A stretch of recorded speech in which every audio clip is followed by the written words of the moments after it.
نطلع على أحوال من لقوا مسرعهم وحال أهليهم الذين يجدون صعوبة بالغة في يعني تسلم الجثث. معنا من هناك الأستاذ محمد بليغ مراسلنا الآن في مشرحة زينهم.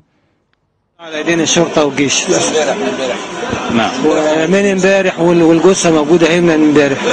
يعني لعل نشوف والده فين. طيب انت نتعرف عليه.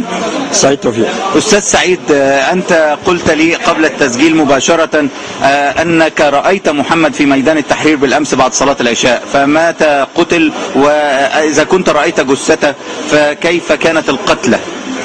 هو يعني لحد العشاء امبارح كان معنا محمد ماشي.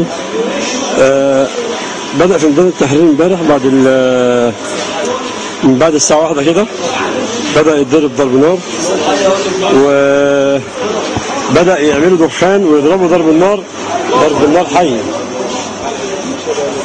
والضرب من فوق زي ما انت شايف في دماغه كده، الضرب من فوق بدماغه من مجمع التحرير من وزارة الداخلية من فوق، الضرب في الرأس، يعني الضرب في الرأس وفي الصدر. إنا لله وإنا إليه. شفناه الضرب في الرأس وفي الصدر، كل الضرب يا اما في الراس يا اما في الصدر. نعم. ماشي. في فوق 30 جثه وفي تحت 30 جثه والجمعيات دي مليانه. نعم.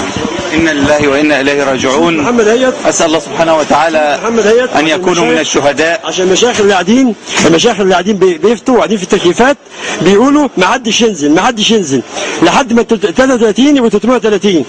ماشي. هو لحد دلوقتي في القصر هنا 180 جثه، وهنا في 30 فوق و30 تحت، غير اللي في الثلاجات وفي الهلال، غير اللي احنا شفناه النهارده في النيابه في القصر، في نيابه القصر النيل 34 واحد متكسرين بالعصي. ماشي. يعني الجثث مكسره بالعصي متكسرين ومضروبين. حتى محمد، لو شفت محمد مضروب في ايديه، بالعصي وهو ميت. إنا لله وإنا إليه راجعون. عنده 18 سنه. نعم. طيب نتعرف عليك. طيب تعالى.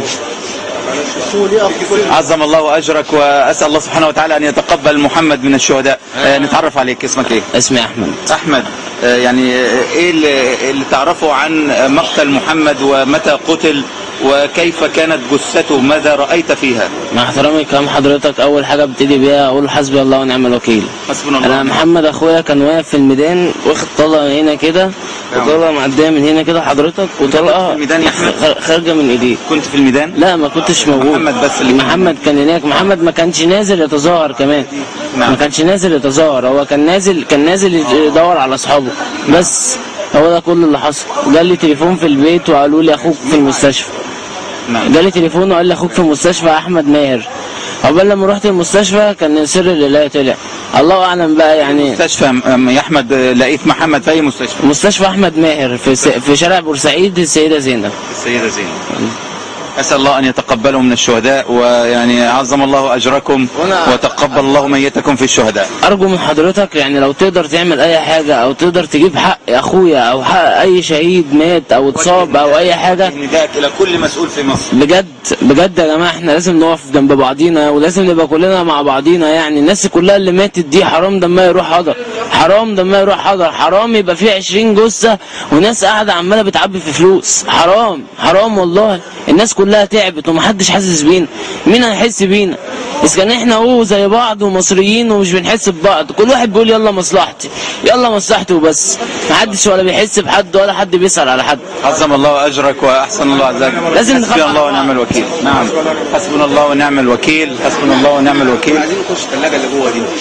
كنا عايزين نخش الثلاجة اللي جوه دي مليانة جوه، لو نفتحها ونخش فيها. طيب اتفضلوا. عايز صغير. اوريك الثلاجة مليانة، نفتحها ونخش. ما عندناش مانع. مش مصر اليوم. بتفتحوا الثلاجة ومش شغالة يا أشرف يا محمد. بفضل الله.